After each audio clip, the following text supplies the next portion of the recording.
Good morning everyone. So today we'll be talking about the 7th chapter of your book, that is Our Clothes. So in this very chapter we'll be talking about different clothes and the season in which they are worn. So first of all, let me tell you that what clothes are and why do we use them. So whatever you wear on your body to cover it, whatever you use to cover your body are clothes. Clothes protect you from the scorching heat, from winter, the cold breeze, and then in rains also they protect you. There are different kinds of clothes. Cotton clothes, basically worn in summers. Woolen clothes, basically worn in winters.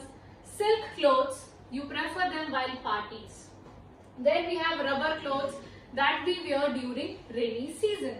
And then there are uniforms. Uniform means ek jaisa. Uniform means something which is equal and indistinct for each and everyone. First of all, we have these cotton clothes. So how is cotton basically formed? The cycle of the cotton clothes start from a cotton plant. This is a cotton plant, and the cotton grows as its flowers. On this plant, the cotton grows as its flowers. They are really soft, fluffy, white flowers.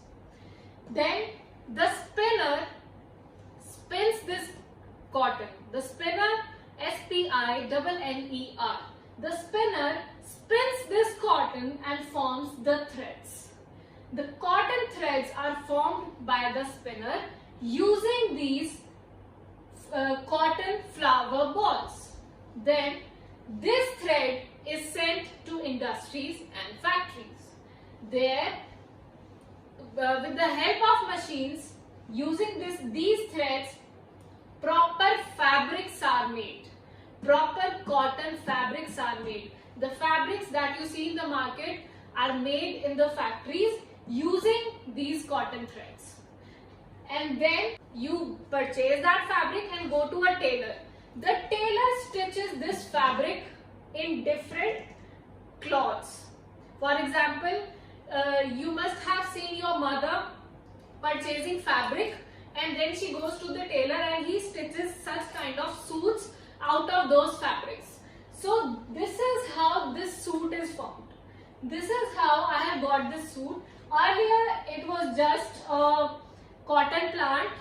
Then I got thread out of the spinner made thread out of these cotton balls.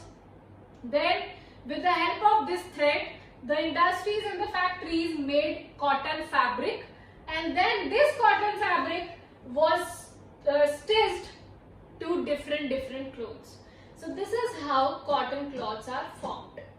Then woolen clothes. The cycle of the woolen clothes start from the sheep. We get wool from the sheep, the fur of the sheep. We remove the fur, the top fur of the sheep, and then it is turned into wool yarns, oon ke gole, wool yarn. That wool from the sheep is turned to wool yarns, and then those yarns are knitted to woolen sweaters or scarves and many different types of clothes. So initially all those woolen sweaters come from the sheep's wool. The wool is turned to wool yarn, and those wool yarns are knitted to woolen clothes, maybe woolen sweaters, jackets, leggings, socks, gloves, caps, whatever it is. And then the last type of the clothes, silk clothes. These clothes come from the silkworm. Silkworm, it is a worm which is white in color basically, and it feeds on mulberry leaves. Mulberry leaves. The silkworm under certain temperature turns to form a cocoon. It forms a cocoon. This cocoon has silk thread wrapped all around it. So